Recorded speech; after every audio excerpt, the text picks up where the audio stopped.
So guys, in this video, I would differentiate sin2x plus cos2x using the first principle method. This video is actually compilation of the previous two videos in which we separately found the derivative of sin2x and cos2x using the first principle method. So now we are adding those two functions and finding the derivative using the first principle method. So let's begin. First of all, we have to let this function equal to y, and then we are going to do the increments in our variables. So sin.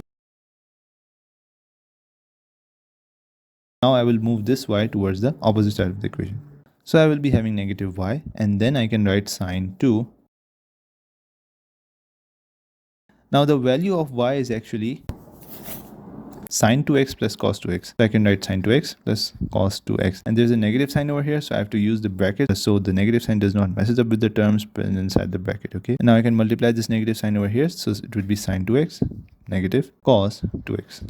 Okay, so a couple of things going on over here. You can see that these angles are same, right? So I can let them as alpha, and this is alpha. And these angles are same, so I can let them as beta, and this would be my beta.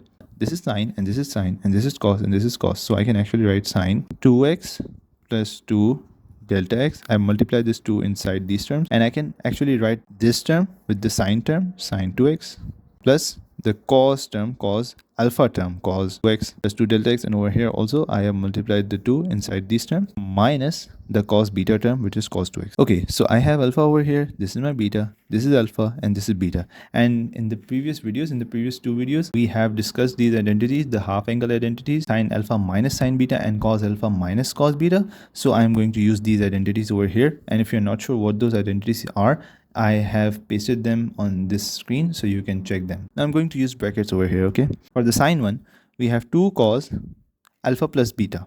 Okay, so what is alpha? It is 2x plus 2 delta x. What is beta? Plus 2x divided by 2. This is the first part. Multiplied by sine alpha minus beta. Sine alpha minus beta divided by 2. What is alpha? 2x plus 2 delta x minus beta. What is beta? Minus 2x divided by 2. So this is the first portion of this question. Then we have the cos terms. So I'm going to use a positive sign, and then we are going to simplify the cos term. So I'm going to use a bracket over here. Negative 2 sine alpha plus beta divided by 2. What is alpha? 2x plus 2 delta x plus 2x divided by 2 multiplied by sine alpha minus beta divided by 2. So sine alpha minus beta. What is alpha? 2x plus 2 delta x minus beta divided. And I have not done something which is very weird over here. I have just simply applied the half angle identities, the trigonometric identities in this part of the question. So don't worry about it. And this would actually be 4x. Okay. So we are over here. 2 cos 2x plus 2x is actually 4x plus 2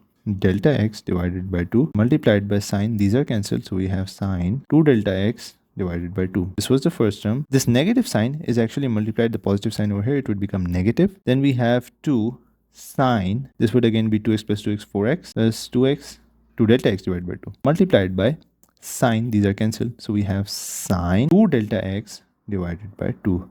And I can actually take out 2 common over here. So it would be 2 cos 2. It would be 2x because 2 times 2 is 4. So if I divide 2 by 4, it would be 2. So 2 is remaining, 2x plus delta x divided by 2. Then we have multiplied by sine 2 delta x divided by 2 minus. Same thing over here, 2 sine. 2 would be the common. So we have 2x plus delta x divided by 2 multiplied by sine 2 delta x divided by 2. Okay, so now I can cancel out these terms. So we have 2. We have 2 cos 2x plus delta x sine delta x minus 2 sine 2x plus delta x from this term multiplied by sine delta x from this term. Okay, so if you see, now let's just remove the brackets because we are no longer in need of them. So if we remove the brackets, we can see that sine x is also present in this term and sine x is also present in this term, right? So I can take out sine delta x as common. And why am I doing that? You will come to know in a few seconds. Okay, so what is remaining? We have 2 plus delta x. Actually, you know what? I should use a separate bracket over here.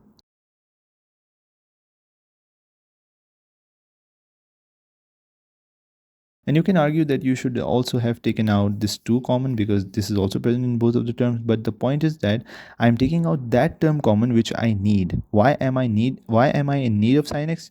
I told you, you will know that in a few seconds. Okay, so I really do not need 2 outside the term. That's not what I actually want. If I keep the 2 with these two terms or I take it out common, that's going to be the same thing. We can divide delta x on both sides of the equation, and now you will be clear that why I took out sine delta x common. Okay, so I've just applied the limit over here, and also I'm going to apply the limit over here.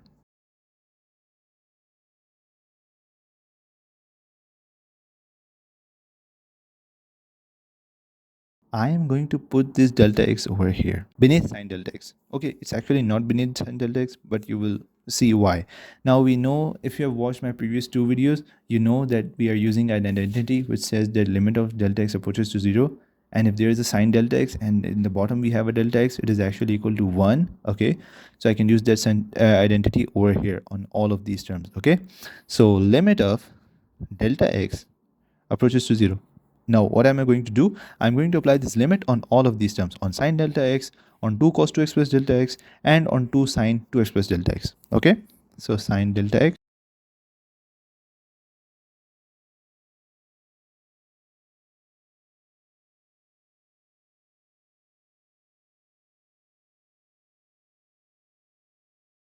This would actually be equal to 1.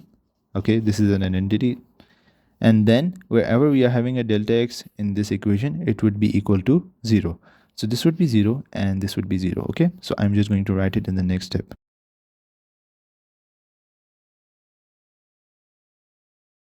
So what would be my final derivative? 2 cos 2x. Okay, so that's it for today. This is the final derivative of cos 2x plus sin 2x.